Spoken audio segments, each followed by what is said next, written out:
Queremos exhortarles en esta mañana y dedicarles un pasaje bíblico a los hombres. Un pasaje bíblico que está en el libro de Segunda de Corintios.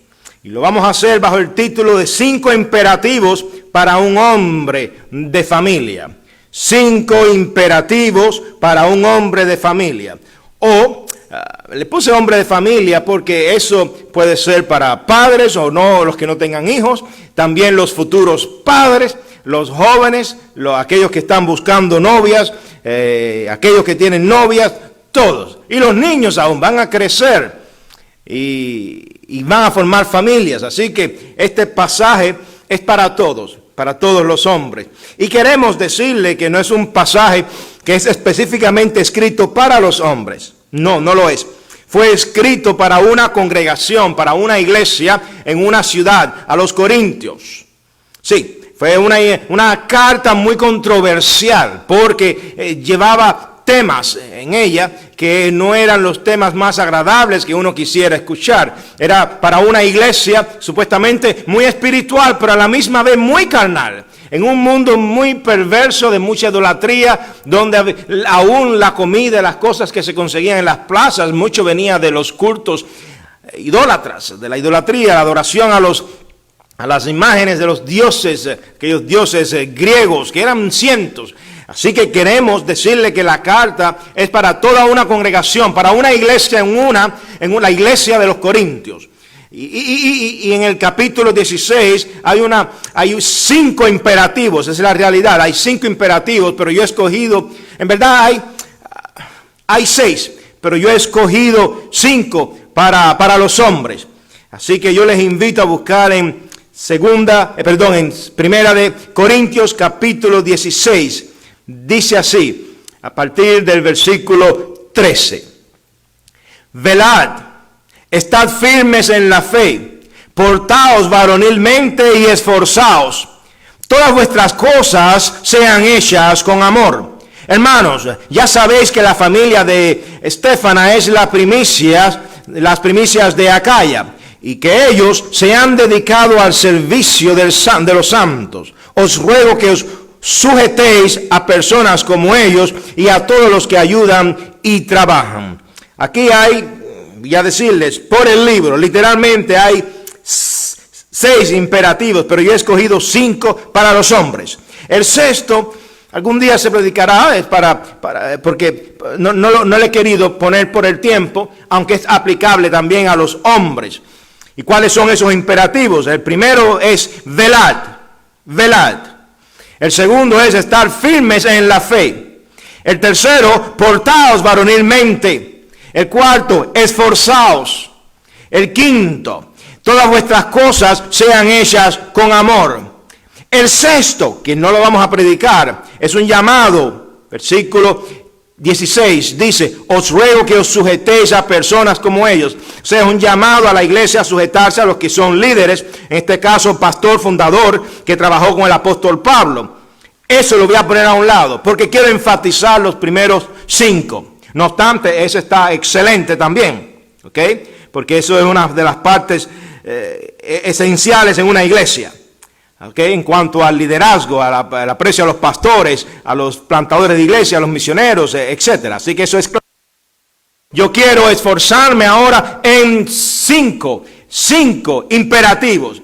Y un imperativo es un modo verbal que quiero que recuerden que expresa orden. Sí, expresa orden, ruego, mandato. O sea, siéntense, coman, caminen, anden, salten. Eso es luchen, son imperativos. Y estas palabras del apóstol Pablo están escritas a manera de imperativo. Así que, dicho esto, vamos a orar y entonces vamos a ir hablando de los 5 imperativos para los hombres, para los padres, para los futuros padres, solteros, para todos. Así que esto es lo que queremos tener en mente en esta mañana. Oramos. Señor, gracias por este día.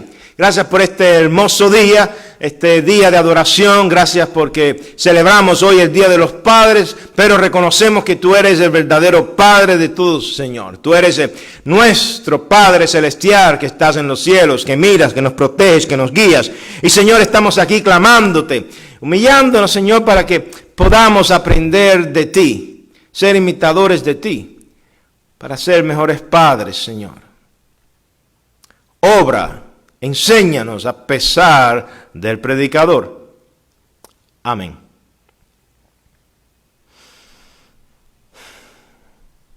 Dice la palabra, repito, velad, estad firmes en la fe, portaos varonilmente y esforzaos. Todas vuestras cosas sean hechas con amor. 5 imperativos para los padres. 5 ordenanzas. 5 mandatos. 5 expresiones de orden que nos elevaría y haría de nosotros mejores hombres de Dios. Haría de nosotros mejores padres. Haría de nosotros los siervos que Dios quiere. Los líderes en los hogares que Dios quiere. Los líderes que escasean. Haría de nosotros la fuerza que se extraña en la iglesia, voy a decir esta expresión, contemporánea, en que las mujeres se levantan en ministerio y en misiones, y nos preguntamos, ¿dónde están los hombres? ¿Dónde?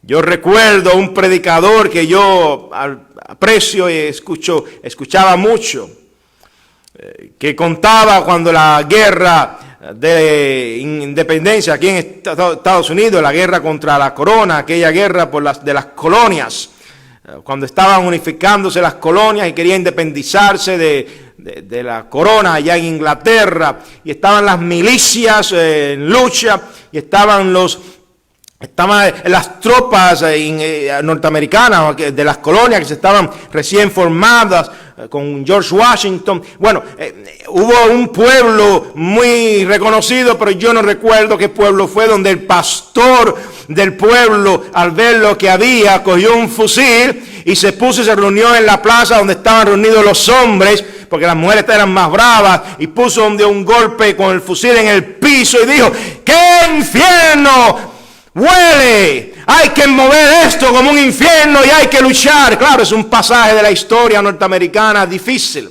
No nos choca cómo estos pastores hacían esas cosas. Nosotros no nos gusta, rechazamos eso. No obstante, utilizo esto para recordar que hay momentos en que los hombres de Dios tienen que plantarse y buscar en la palabra de Dios lo que Dios quiere y espera de hombres, especialmente en estos tiempos. ¿Y qué es lo que Dios espera de los hombres, de sus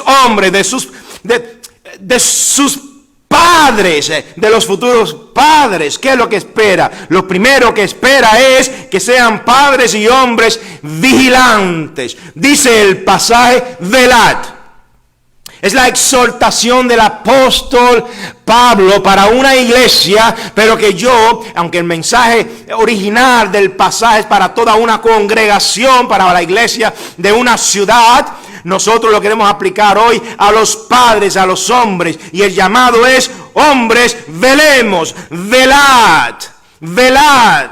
Ese es el llamado con el cual comienza el apóstol Pablo. Velad. Y Pablo se despide, por cierto, con esta palabra muy interesante. Si alguien tiene que escuchar el nombre Gregorio, bueno, tiene que ver con esta palabra, velad. Así que usted se llama Gregorio, usted se llama vigilante. Velad, velad es el llamado contemporáneo también, no de aquella época. Mucha gente dice, bueno, la Biblia es un libro obsoleto, como hemos estado predicando y diciendo en los estudios bíblicos sobre la doctrina de las Escrituras.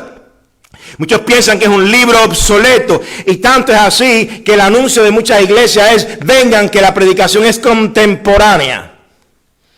Esa expresión yo no sé dónde la sacaron, pero la palabra de Dios siempre es contemporánea, porque habla en todos los tiempos, porque los cielos y la tierra pasarán, pero mis palabras no pasarán. Eso dijo Jesucristo, y Él es el Dios hecho hombre, así que lo que Él dijera era del Padre Creador. Todo lo que es palabra de Dios va a permanecer, todo pasará menos su palabra. Y la palabra nos exhorta, nos enseña, nos da la orden de ser vigilantes. Ser vigilantes. ¿Somos nosotros vigilantes?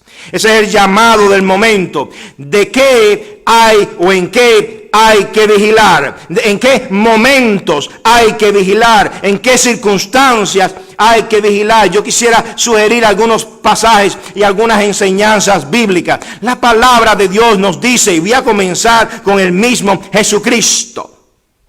Porque el apóstol Pablo, cuando habla de velar, pareciera que es un eco de los pasajes anteriores en su capítulo 10, en su capítulo 13, cuando habla de estar vigilantes de la doctrina, que más adelante lo veremos, estar vigilante del conocimiento, estar vigilante de las cosas que él había enseñado. Pero también la palabra de Dios nos manda a estar velando y cuidando, estar siempre alerta. ¿Por qué? Porque el diablo anda como león rugiente, buscando a quien devorar. Y estamos, como decimos aquí en la iglesia, y estamos en el menú del diablo, del león. No piensen que estamos exceptos, estamos libres, no, estamos en el menú. ¿Ok? Así que no olvidemos eso. Pero cuando vamos a Jesucristo, nos exhorta a velar. De hecho, en dos ocasiones específicas, aunque se repite en los 4 evangelios, está el pasaje donde el Señor nos dice, velad pues, porque no sabéis a qué hora ha de venir vuestro Señor. Hay que velar. Quizás el eco de la palabra del apóstol Pablo tenía que ver con sus enseñanzas de la venida de Cristo. Cuando él menciona que al final eso es todo lo que nosotros miramos, inclusive cuando él recuerda sobre la cena, todo es sobre la venida de Jesucristo. Hay que estar al tanto, vigilantes, velando. Eso es lo que nos manda la palabra de Dios. Velad, estar alertas, estar con los ojos abiertos. Velemos porque el Señor viene pronto. Pero velemos también porque el diablo quiere destruir a nuestras familias, a nuestros hogares. El diablo quiere que nuestros hijos escuchen filosofías vanas.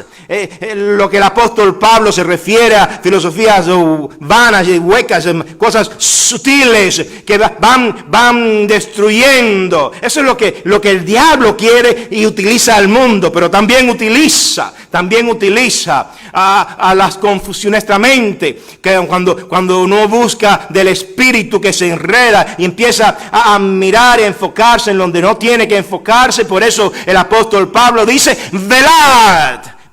Así que el llamado de velad es grande, incluye muchas cosas. El Señor nos manda a velar porque el Hijo del Hombre vendría pronto, refiriéndose a Él mismo. Primera de Pedro nos recuerda también de una manera muy, muy bonita el apóstol Pedro en sus últimos años cuando escribe, bueno, hay muchas cartas, pero la que tenemos, primera y segunda de Pedro, cuando aparece, dice en primera de Pedro 4:7, mas el fin de todas las cosas se acerca. Sed pues sobrios y velad en oración. Así que cuando nosotros hablamos de velar y de ser vigilantes, aunque tomamos un pasaje que es para toda una congregación, queremos exhortarlo a los padres. Padres, vigilemos con la postura de la oración. Vigilemos con corazones que creen, que buscan en el eslabón perdido de la oración. Vigilemos de tal manera que nuestros hijos vean y sepan que nosotros somos hombres y padres que oran de oración. Vigilemos de tal manera que nos vean que nuestra vigilancia depende de los ojos cerrados porque estamos en oración. Claro, con esto quiero decir de la actitud del corazón, ciegos para todo, abiertos para Dios. Porque al fin y al cabo uno puede orar hasta manejando con los ojos abiertos. Mi profesor Richard Pratt tenía un libro muy reconocido que se llamaba Praying with Your Eyes Open, orando con los ojos abiertos. Y fue un libro que explotó en los años 90, que hubo un estudiante que cuando se fue pastor de una congregación llevó ese libro a su congregación y lo primero que hacía en su iglesia era orar. Y oraba y tenía un tiempo de oración que dicen que en esa época vino a ser el tiempo más importante de la iglesia. Todo el mundo se apuraba porque quería llegar temprano, porque nadie quería faltar al tiempo de la oración, donde oraban allí con los ojos abiertos a Dios. clamándole por todo lo que se necesitaba. Claro, no queremos estar poniendo cosas nuevas ni nada de eso, pero es la actitud de vigilancia lo que estamos hablando. Primera de Pedro 5:8 también se extiende. Sed sobrios y velad. El apóstol Pedro tenía esta muletilla, sobrios y velad. Lo dijo 2 veces y seguro que lo decía a menudo por ahí hablando en las iglesias. Porque vuestro adversario, el diablo, y comencé este punto con este pasaje, cual león rugiente anda alrededor en busca o buscando a quien devorar. Hombres que escuchan esta mañana, en este Día de los Padres, mi primera exhortación es a que seamos hombres vigilantes. Vigilemos nuestros ojos, como mencioné, a dónde se apuntan, a dónde miran. Vigilemos que nuestros ojos estén puestos solos a la mujer con la cual le hemos prometido estar casados hasta la muerte, hasta que la muerte nos separen. No cualquier cuerpo de guitarra que pase. No. Nuestros ojos son para esa dama con la cual nos casamos. Vigilemos para que nuestros hijos se sientan seguros. Vigilemos por lo que ellos aprenden en las escuelas, que es veneno, tanto veneno. Oh, tanto veneno que aprenden. Tanta basura, tanto cuestionamiento a la fe y los hombres a veces callados. Oh, no nos quedemos callados, estemos listos para enseñarles a nuestros hijos la falsedad que a veces aprenden en las escuelas. Todo tipo de falsedad, todo tipo de principios inmorales. Como por ejemplo, todo el mundo conoce el movimiento clásico del posmodernismo. If you feel good, do it. Si te sientes bien, hazlo. Es todo sobre sentirse bien. Entonces estamos hablando a generaciones que han aprendido y han crecido y están creciendo de acuerdo a cómo se sienten, no de acuerdo a cómo han de ser las cosas, no de acuerdo a valores y a principios. Aquella iglesia de los Corintios, por cierto, el apóstol Pablo los enseñó en esa carta a que pensaran, meditaran en que lo que ellos hacían, lo hacían para el Señor. Y era clave eso, por cierto, porque habían debates sobre asuntos morales. Habían en la iglesia, habían debates sobre asuntos de la comida y de la bebida. Y hacen falta que nos plantemos con principios, porque es aún en nuestras iglesias evangélicas y hay muchos alcohólicos ocultos sentados en nuestros templos alabando a Dios, pero son adictos al alcohol, a la Budweiser, a la Corona, a la Miller Lite. ¿Por qué conozco de eso? Porque fui servidor en un restaurante hace muchos años y puedo decir, son muchos los ministerios que a veces yo atendía. Iban líderes reconocidos, iban allí y yo los miraba con sus botellas y yo decía, creo que algo no está bien aquí, algo no coordina bien. Seamos vigilantes en nuestro testimonio. Oh, seamos vigilantes en nuestro testimonio. Lo que nosotros hacemos es para la edificación de nuestra alma, por supuesto, con el Señor, para la glorificación de Dios. Todo lo que hacéis, hacerlo para el Señor, pero también para testimonio de lo que Jesucristo ha hecho en nuestras vidas. Y el testimonio no se puede manchar. Muchos tenemos a veces testimonios manchados en muchas maneras. Y creo que los hombres de Dios, los padres de familia, tenemos que ser vigilantes. Pero la otra orden, el otro imperativo que aparece, se une también a diciéndonos: estad firmes en la fe. Estad firmes en la fe. Estén firmes en lo que ustedes creen. Estén firmes en lo que ustedes han aprendido, en la palabra de Dios, han escuchado, han sido ministrados o discipulados. Estén firmes. Una de las crisis grandes a veces de los hombres contemporáneos, hay que decir la frase, es que a veces aprendemos a tomar la forma según el momento. Y eso es lo que el mundo enseña y está enseñando. Que hay que tomar la forma del momento, hay que ser como el camaleón. Estamos en tiempos donde a veces las personas actúan de una manera pero creen otra. No hay integridad. O sea, hay un detachment, una desconexión entre lo que se cree y lo que se hace. Y los hombres, los padres que Dios quiere que nosotros seamos, tienen que ser padres. Tienen que ser hombres de Dios, firmes, plantados en la fe, en su doctrina. Que no seamos como cualquier, así, ligeros o suaves, que nos vamos como los niños, como dice Efesios, llevados por cualquier corriente, cualquier viento de doctrina. No seamos niños, no. Estemos firmes en lo que creemos, firmes en nuestros valores. La doctrina y los valores van juntos. La doctrina forma nuestros valores. Y a veces cuando nosotros somos inconstantes en la fe, es porque nuestros valores no tomaron raíz en la doctrina, sino que tomaron raíz, ya sea en raíces, existen las raíces de amarguras, en momentos difíciles, experiencias difíciles, en personas que quizás molestan y no son de agrado, en los trabajos, en los jefes, en las circunstancias externas, pero no en la doctrina, no en las enseñanzas de Jesucristo. Nosotros los padres y cualquier hombre de Dios tiene que saber, hombres de Dios, no olvidemos esto, que el llamado del apóstol es estar firmes en la fe.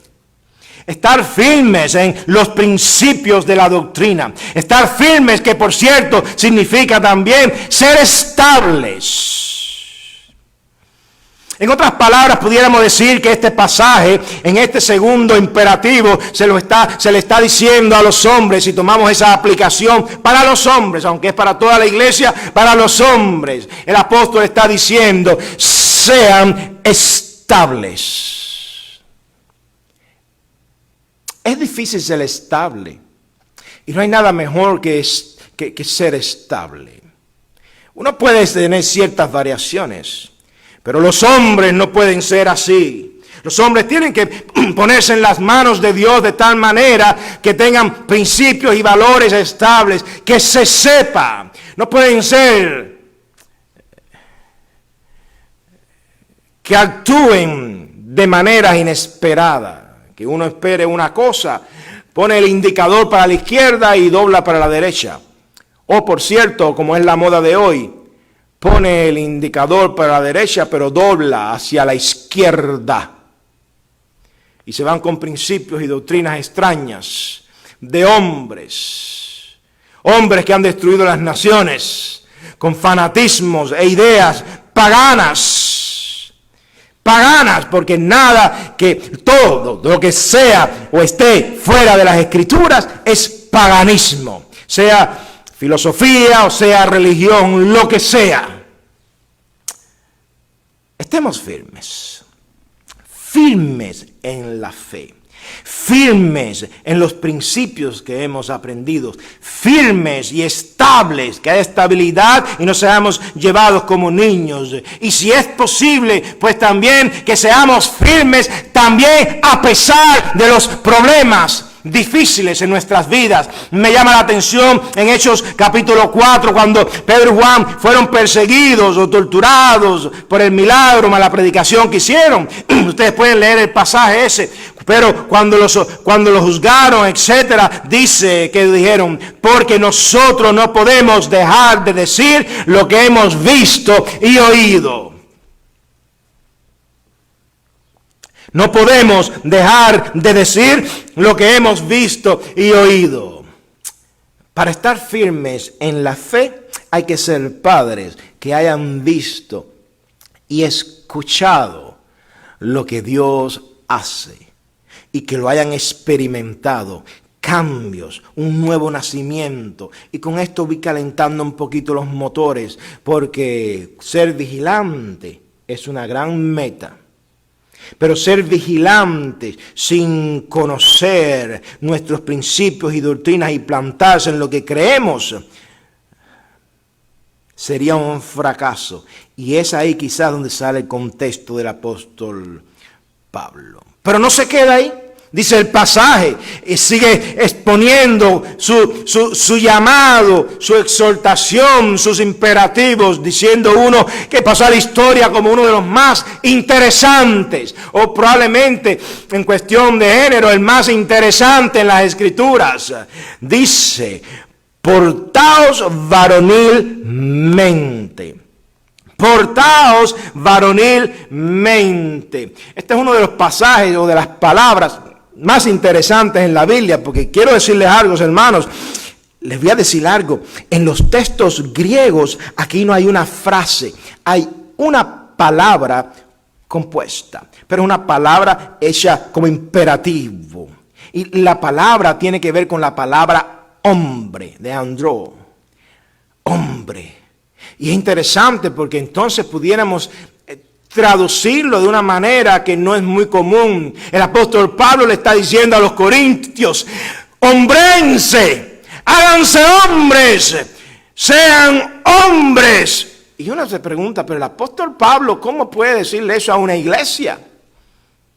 ¿Hay mujeres también? ¿Cómo él puede decirle a una iglesia donde también hay mujeres que sean hombres, hombrense, sean masculinos? Pero literalmente la palabra es hombre. ¿Cómo él puede hacer eso? Bueno, nuestra sospecha en el mensaje original de la carta es que él le está diciendo a la iglesia que no se queden niños, lo cual es compatible con lo que él dice en la carta, en otros pasajes. Él está diciéndole, crezcan a la madurez, sean maduros, no se queden pequeños, pigmeos, crezcan. No obstante, aquí hay una buena aplicación para los hombres de Dios, para los hombres que van a ser padres, los hombres que son padres, y si no son padres, pues también, porque los hombres tienen que ser hombres a la manera de Dios, a la manera en que Dios programó al hombre para ser hombre. Y esto es un llamado, hermanos, porque es difícil. Yo recuerdo haber visto unos estudios y haber escuchado en unas conferencias de psicología, cómo en los últimos tiempos el nivel, vamos a decir, de ser femeninos de las mujeres ha disminuido y tienen ahora tendencias para tomar carácter o tener actitudes más bien del sexo masculino. Por eso que usted ve las mujeres en los Estados Unidos que usted se le brinda, ¿me permite ayudarle con una caja? No, I got it, yo lo hago. Excuse me, ok, hágalo usted. Y usted se brinda para ayudarle a una dama, a veces cristianas, y lo ven extraño. Usted abre la puerta y lo ven extraño, y uno dice, ¿cómo es posible? Y ya ven normal que un hombre esté sentado y no le dé un puesto a una dama. Yo llego a veces, cuando he llegado a mis turnos médicos, o con mis niños, o mi esposa, o algo, y me pongo a observar a veces, porque o leo la Biblia, o algún libro, o algunas noticias, o me pongo sencillamente vamos a decirle, a chismear, mirar a ver qué está pasando de un aspecto social. Y me llama la atención cómo hay hombres a veces sentados y mujeres de pie. Y cuando uno da el puesto, se asombran. Y yo dije, ¿a dónde hemos caído? Pero la otra parte es también triste. Y el nivel de lo que es ser masculinos de los hombres en los Estados Unidos ha disminuido. Y esto no es mío. Estamos hablando de estudios psicológicos de universidades. O sea, lo que antes se veía como algo que es de hombre, y ahora no exactamente de hombre. Uno puede ser afeminado, uno puede ser flojito, y no importa. es ser suaves. Pero la Biblia lo que nos exhorta es que Dios quiere y nos enseña que seamos hombres. Y es tan fuerte el sentir que el apóstol Pablo en su despedida, en sus imperativos a la iglesia, él le dice, sean hombres, pórtense varonilmente, sean hombres. Y para nosotros, los padres, esto es clave. Porque a veces nosotros somos hombres en nuestro sentir latino. Y yo quiero decirles, hermanos, no hay nada más triste que cuando nosotros enfocamos aspectos de grupos étnicos y nos olvidamos de la palabra de Dios. Yo he escuchado cristianas, madres cristianas decir, bueno, mi hijo es macho y tiene que tener novias y no importa las novias que tenga. ¿Cómo es eso? ¿Cómo es eso? ¿No se le puede enseñar a tener valores, a esperar, a que piense que va a tener una novia y que va a cuidarla, a portarse bien como un caballero con ella? Porque si hay que cuidar a las muchachas para que sean vírgenes, también a los caballeros, a los niños. No, somos machos, los latinos somos así, que tengan muchas novias. Yo he escuchado frases, expresiones en mis 49 años en las iglesias que yo digo, pero ¿por qué nosotros somos así? Hermanos, yo quiero retarles en este Día de los Padres a que nosotros nos portemos varonilmente, pero a la manera que Dios enseña. ¿Y qué fue lo que enseñó Dios? Él mandó a Jesús. ¿Y qué clase de hombre fue Jesús? Él no cambiaba, él no accedía, él no se acobardaba, él no tenía miedo para decir lo que él pensaba y lo que él veía y decía lo que fuera, porque Dios lo había puesto. Que el Señor quiere hombres que seamos varones.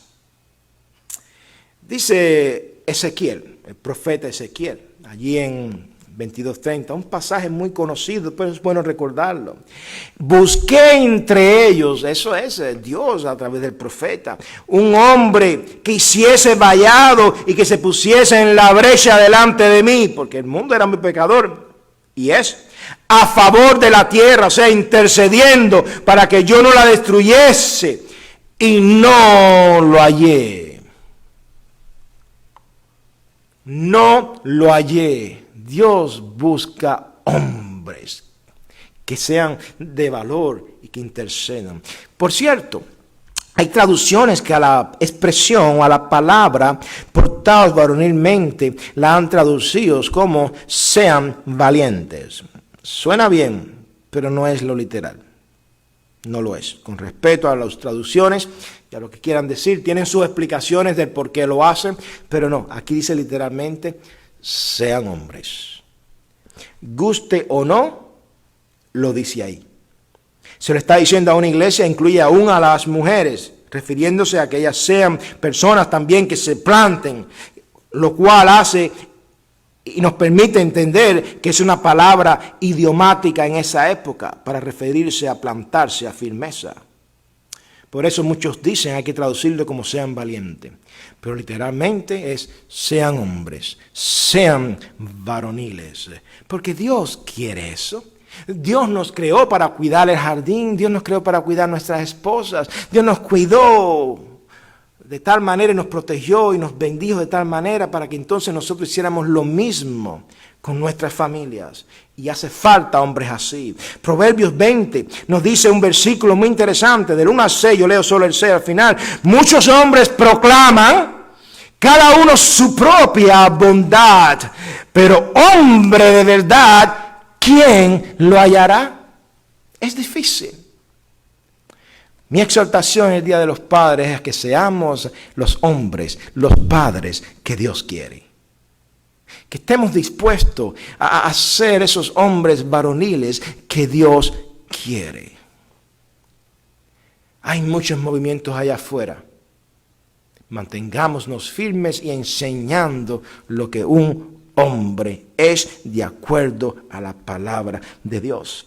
Pero aquí no se quedan los imperativos. Viene también un tercer imperativo. Dice así, simple, es una palabra. Esforzaos. Dios quiere hombres y padres que se esfuercen. Dios quiere hombres que no se queden detenidos en algo por cualquier impedimento. Y que eso pasa. Cualquier impedimento lo bloquea a uno y se queda. ¿Y ahora qué hago? No tengo a dónde ir. Esto es un laberinto. ¿Qué hago? Pues esfuérzate. Sean hombres, padres, esforzados. Dios quiere eso. Dios quiere personas que se esfuercen. A través de la Biblia, esto es una palabra clave. Esforzarse ha sido siempre un llamado de Dios a su pueblo y a sus líderes y a sus hombres. A Moisés le dijo, dice, llamó Moisés a Josué y le dijo, a vista de todo Israel, esfuérzate y anímate. O sea, Dios se lo dijo a Josué mediante la boca de Moisés. Luego, cuando Josué fue llamado por Dios en privado, Dios le habló y le dijo, solo quiero que te esfuerces y seas muy valiente. Y cuando miramos la historia del libro de Josué, en 3 pasajes bíblicos aparece que Dios le dice a Moisés que se esfuerce. Cuando seguimos leyendo la palabra de Dios, hay muchas ilustraciones de historia donde Dios demanda un pueblo de hombres y un ejército que se esfuerce. Aquellos 2 hermanos, primos del rey David, tremendos guerreros. Bueno, ellos eran, vamos a decir, los más agradables en cuanto a persona. No lo eran, eran 2, eran sangrientos. Uno se llamaba Joab y el otro su hermano Abisai. Y cuenta las escrituras en 2 de Crónicas 19, que cuando ellos fueron a luchar contra los amonitas que se rebelaron contra David, porque ellos pagaban impuestos, etcétera, eran unos amonitas que buscaron ayuda de unos asirios, perdón, de unos sirios. Los ejércitos eran de miles. Y se organizaron, hicieron una operación estratégica militar contra el pueblo de Dios. Y cuando David escuchó eso, llamó a su jefatura general y le dijo a Joab, que era general de él, tú y tu hermano vayan y encárguense de ese problema. Y para allá fueron Joab y su hermano Abisai. Dice las escrituras que Joab, que era un genio militar, organizó dos ejércitos con el pueblo de Israel simultáneos. Él escogió los mejores hombres para estar con él. Claro, eran menos. Y él era un hombre bravo. Y entonces la mayoría que quedó los puso en la retaguardia con Abisai, su hermano. Y entonces le dijo a Joab le dijo a Abisai, si tú necesitas ayuda, me llamas. Me llamas que yo corro con mi gente y te ayudo. Y si yo necesito ayuda, yo te llamo y tú ven para acá. Digo, los llamo porque tenían el celular listos. Y aquellos hombres fueron a la batalla, a la pelea. Pero en el momento en que van a salir, Joab les da un discurso, un tremendo sermón. Y entre las palabras que le dice, esto es lo que él dice: ten fortaleza. Diciéndole a Abisai y a las tropas: esforcémonos por nuestro pueblo y por las ciudades de nuestro Dios, que Jehová haga lo que bien le parezca. Tremendo pasaje lleno de doctrina, que Jehová haga lo que bien le parezca. Ese es el deseo de todo judío, de todo hombre que cree en la palabra de Dios, la voluntad de Dios. Pero antes de decir eso, él dijo: esforcémonos, vamos a esforzarnos. Ya hicimos la estrategia militar, ya nos preparamos, ya conocemos los enemigos, sabían los números de los enemigos porque está en la Biblia, estaban preparados, organizaron la estrategia cómo ayudarse, 2 ejércitos, 2 grandes, inmensos, pero él organizó 2 batallones fuertes con su hermano Abisai y se alistaron y prepararon. Y entonces en el momento de salir él dio un discurso, en el discurso les dijo: esforcémonos. Eso es lo que Dios quiere, que nos esforcemos. No nos sentemos a esperar a ver qué pasa.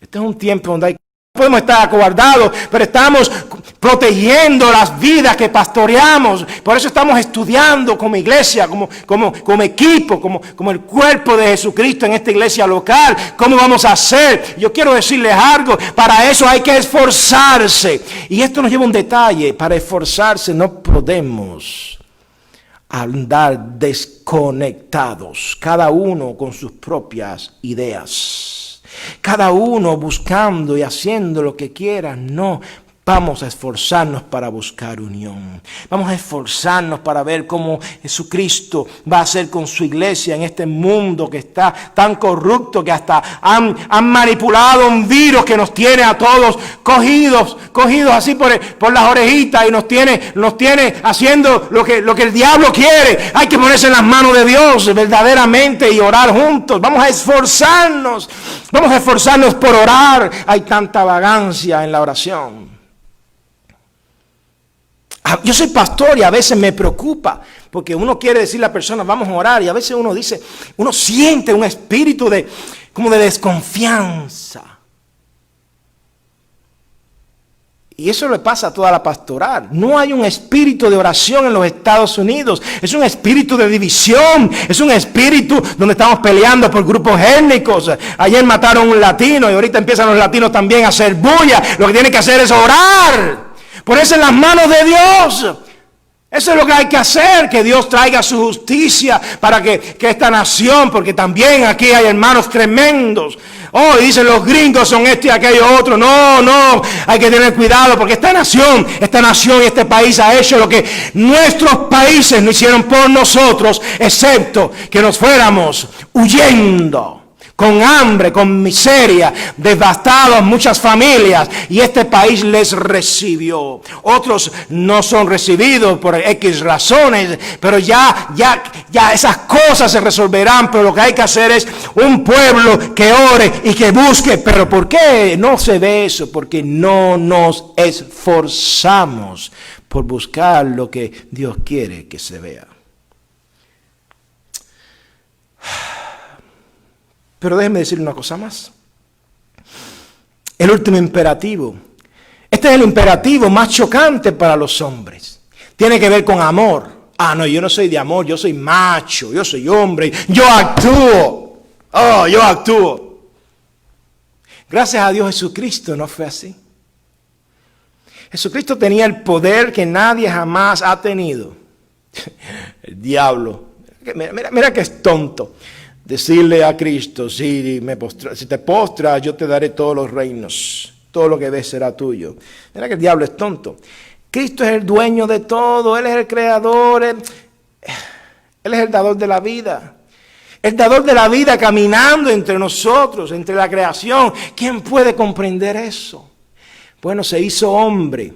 Y ese hombre fue tan humilde que mostró su amor. Mostró su amor.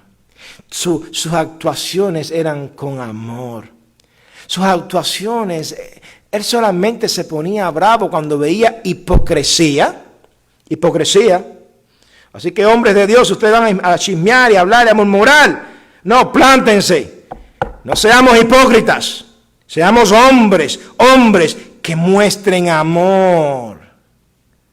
Que muestren amor, porque Cristo solo se ponía bravo cuando veía a los fariseos y a los escribas y a los saduceos y todo este chorros de hipócritas.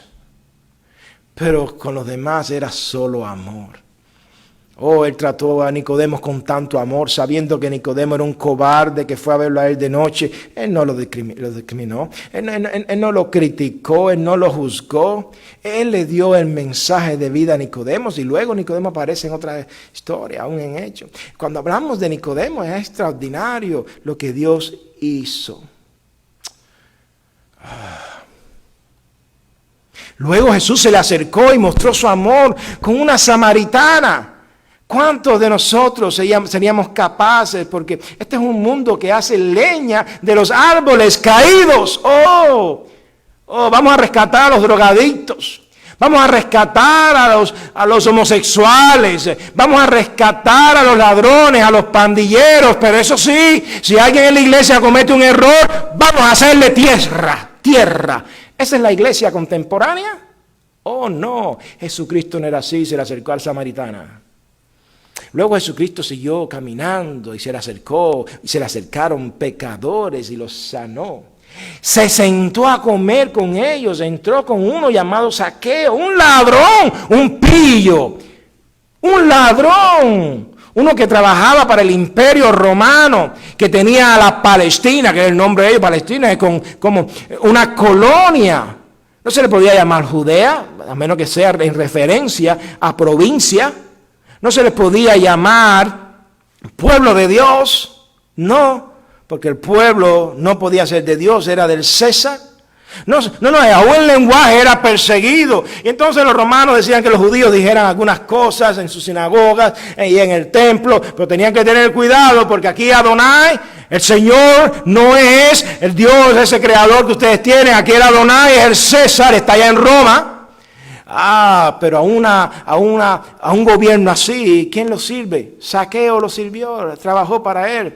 Y nadie quería Zaqueo, pero Jesús se le acercó. Le dijo, oye, bájate del árbol, quiero hablar contigo. Eso es amor. Eso es un hombre que muestra amor. Yo quiero decirles, hombres, en este Día de los Padres, ¿dónde está nuestro amor? ¿Dónde lo ponemos?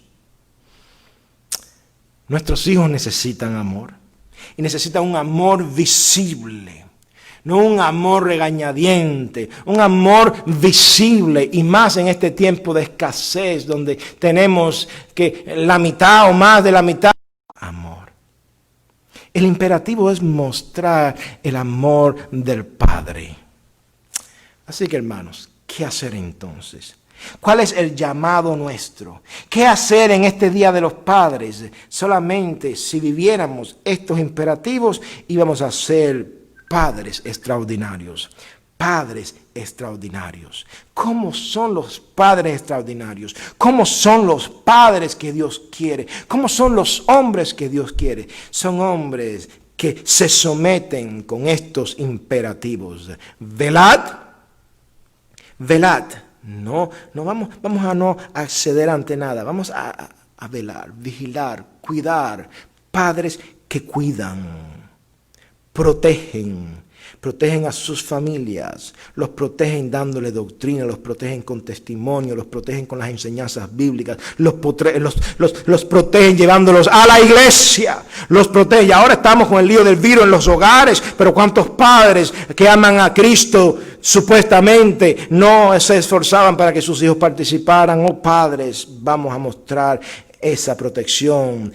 Padres que estén firmes en la fe, que la doctrina sea algo real, que nosotros sepamos lo que creemos y por qué creemos. Padres que nos portemos varonilmente como hombres, pero a la manera de Dios. Los hombres que están plantados, los hombres que Dios no tiene que salir a buscar, no encuentro a uno. Hombres intercesores, hombres que pues sean capaces de defender, hombres que sean capaces de mostrar la hombría a la manera de Cristo. Hombres, número 4, esforzados. Hombres que se esfuercen aun cuando en este mundo hay un laberinto que no sabemos a dónde coger, aun cuando estamos cansados y agotados de la lucha, aun cuando hay fracasos, aun cuando hay frustraciones. Hombres que nos esforcemos a pesar de todo eso. Y finalmente, hombres que mostremos el amor de Dios. Hombres, padres que mostremos el amor de Dios. Porque últimamente Dios es amor. Nuestro Padre es amor. Y si nuestro Padre es amor, ¿qué vamos a hacer nosotros? ¿Tener características diferentes a las de nuestro Padre? No, vamos a imitarlo en el amor. Vamos a amar a nuestras esposas. Vamos a amarlas y tratarlas con dignidad, vasos frágiles. Vamos a amar a nuestros hijos. Vamos a amar nuestras iglesias. Vamos a amar a este mundo que necesita del amor de Cristo. Vamos a amar aunque no tenga sentido. Quiera Dios que hagamos esto. Permítanme orar. Señor, en este día de los aquí para clamarte. Queremos ser los padres que tú quieres. Gracias por estos imperativos. Oh Señor, ayúdanos para vivirlos. En el nombre de Jesús. Amén.